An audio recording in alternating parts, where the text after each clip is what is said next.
This is Sanjay. So, இந்த நாளும் இன்னொரு சீசனல் வேர்ட்ல உங்க மீனிங் வைக்கிறது ரொம்ப ரொம்ப சந்தோஷம். ஸோ இன்னைக்கு நம்ம பார்க்குற டாபிக் என்ன, I will not leave you until I fulfil what I have promised you. நான் உனக்கு சொன்னதை செய்யும் அளவு உன்னை கைவிடுவதில்லை, நான் உன்னை கைவிட மாட்டேன் அப்படின்னு God நம்மளை பார்த்து ஐ will not leave you. This is the word that God wants to give to each one of you, each one of us in this moment, in this season. He will not do.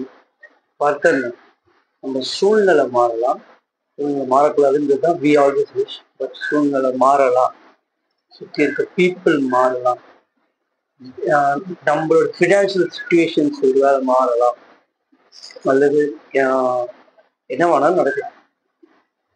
ஆனால் நம்ம என்ன வேணாலும் நடக்கலாம்னு சொல்லி நெகட்டிவாக யோசிக்கணும் அவசியம் இல்லை. We always think positive. But கத்த கொடுக்க வார்த்தைன்னா இப்படி வந்தா நம்ம ஃபோக்கஸ் எங்க இருக்குன்னா, இப்படிலாம் வருதா வரலையான்றது ஃபோக்கஸ் இருக்கலாம். ஃபோக்கஸை கர்த்தர் மேல இருக்கு. ஸோ நான் கர்த்தர் என்ன சொல்லணும், ஐ வில் நாட் லீவ் யூ, நான் உன்னை கைவிட மாட்டேன்.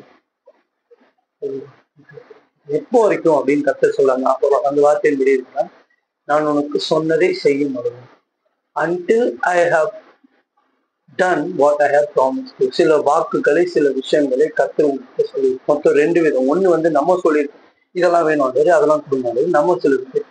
அதுக்கப்புறம் இன்னொன்று கர்த்தரா சொல்லியிருக்காரு, நான் உனக்கு இது தருவேன், நான் உனக்கு இந்த விஷயம் செய்வேன். ஸோ கர்த்தர் என்ன சொல்றேன்னா, நான் உனக்கு சொன்னதை செய்யும் போது உனக்கு அப்போ எனக்கு தெரிஞ்சு நம்ம கேட்டதே அவர் நிச்சயமா நிறைவேற்றுவார். அவர் சித்தத்தின்படி, அவருடைய திட்டத்தின்படி நம்ம கேட்டதே அவரோட இதுவா கர்த்தர் இது நிறைவேற்றுவார். ஆனால் அவரா சொன்ன சில விஷயம் இருக்குல்ல, அதுக்கு அவரே ரெஸ்பான்ஸ், நான் சொல்லியிருக்கேனே செய்யணும் சொல்லிட்டு அவரு அதை பத்தியே நினைச்சிட்டு இருக்காரு. எப்படி செய்யலாம், என்ன பண்ணலாம், எப்படி அதுக்கான ஃபுல் ரூட் மேப் அவர் போட்டுட்டு, அவர் அந்த ரூட் மேப் போடும்போது, அவர் அதை பத்தி திங்க் பண்ணும்போது, நம்முடைய சத்துருக்கள் இந்த வேர்ல்ட்ல இருக்கிற உலகத்துக்கு மாம்சத்தோடு இருக்கத்தோடு நம்ம மாம்ச ரத்தத்தோடு, ஸோ நம்மளோட ஆவிக்குரிய சத்துருக்கள் அவங்களும் ஒரு வேலை திட்டம் கூட போதும்.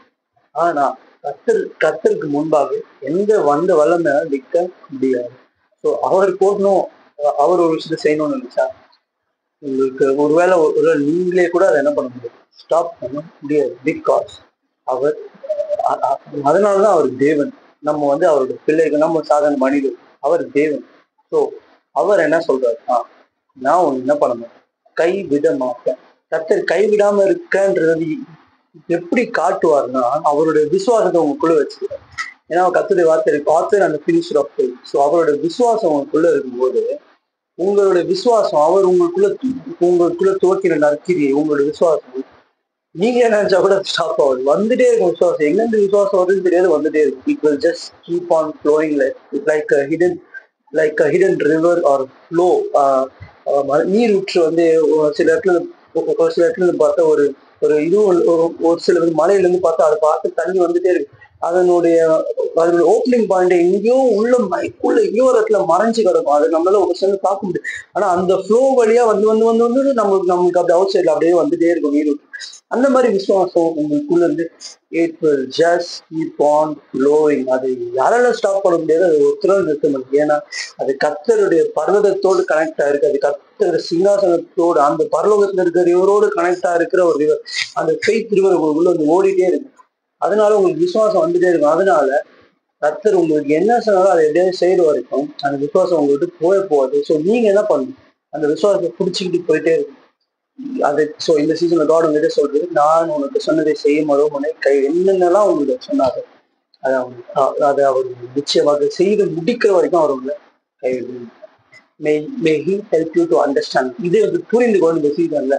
ஸோ அந்த விசுவாசத்தை இன்னும் எப்படி டெவலப் பண்ணலாம், அவர் சொன்ன விஷயங்களை இன்னும் எப்படி அதற்கேற்ற மாதிரி நம்மள பொசிஷன் பண்ணிக்கலாம், அதற்கேற்ற மாதிரி நம்ம என்ன கிரியைகள் செய்யணும், என்னென்ன பண்ணுன்ற அந்த ஞானத்தை கர்த்தருடைய பாதத்தில் உட்கார்ந்து கேட்டதை பெற்றுக்கொள்ற கிரேஸ, அதுக்கான கிருபை கர்த்தர் உங்களுக்கு நிச்சயமா தருவார்.